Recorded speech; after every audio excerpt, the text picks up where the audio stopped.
টাঙ্গাইলের কালীহাতীতে বজ্রাঘাতে 2 কৃষক নিহত হয়েছেন। সকালে উপজেলার নোয়াবাড়ি এলাকায় দুর্যোগ থেকে হয় এই প্রাণহানি। নিহতরা হলেন আব্দুল হোসেন ও আমির হোসেন। প্রত্যক্ষদর্শীরা জানায় সকালে মাঠে ধান কাটছিলেন তারা। এ সময় হঠাৎই তাদের ওপর বজ্রপাত হয়। পরে স্থানীয়রা তাদের উদ্ধার করে উপজেলা স্বাস্থ্য কমপ্লেক্সে নিলে মৃত ঘোষণা করেন চিকিৎসক। নিহত দুজনের বাড়ি দিনাজপুরের চৌদ্দপুর গ্রামে। ধান কাটার মৌসুমে তারা মজুরি দিতে গিয়েছিল টাঙ্গাইলে।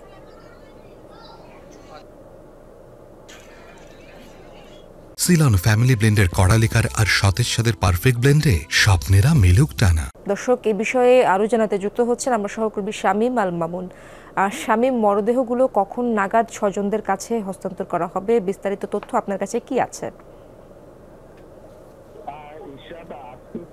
সকালবেলায় যে দিনাজপুরের যে আব্দুল হোসেন এবং মমিন হোসেন ওনারা কিন্তু ধান কাটার জন্য গত 7 দিন আগেই আসেন টাঙ্গাইলে এবং কালীহাতি যে বীর বাসিন্দা এলাকায় সে কিন্তু তারা ধান কাটতে আজকে সকালবেলায় ধান খেতে যান ধান কাটার জন্য।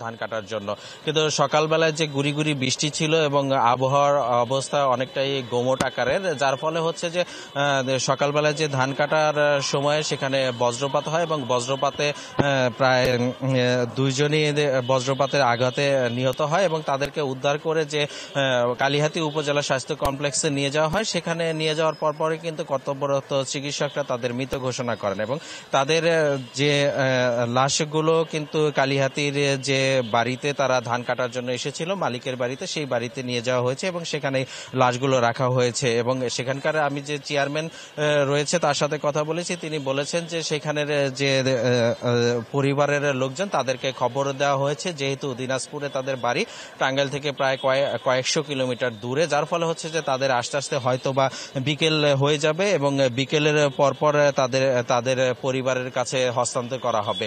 আরেকটি বিষয় জানিয়ে রাখি যে এই যে টাঙ্গাইলে বজ্রপাতে কিন্তু মাঝে মধ্যেই অনেক কৃষক ধান খেতে যারা কাজ করে তারা কিন্তু মাঝে মধ্যেই মারা যায় এবং এই উপায় থেকে রক্ষা পাওয়ার জন্য সব বিশেষজ্ঞরা বলছিলেন যে বেশি বেশি তাল গাছ লাগালে হয়তো বা এই ধরনের বজ্রপাত অনেকটাই কমে আসবে।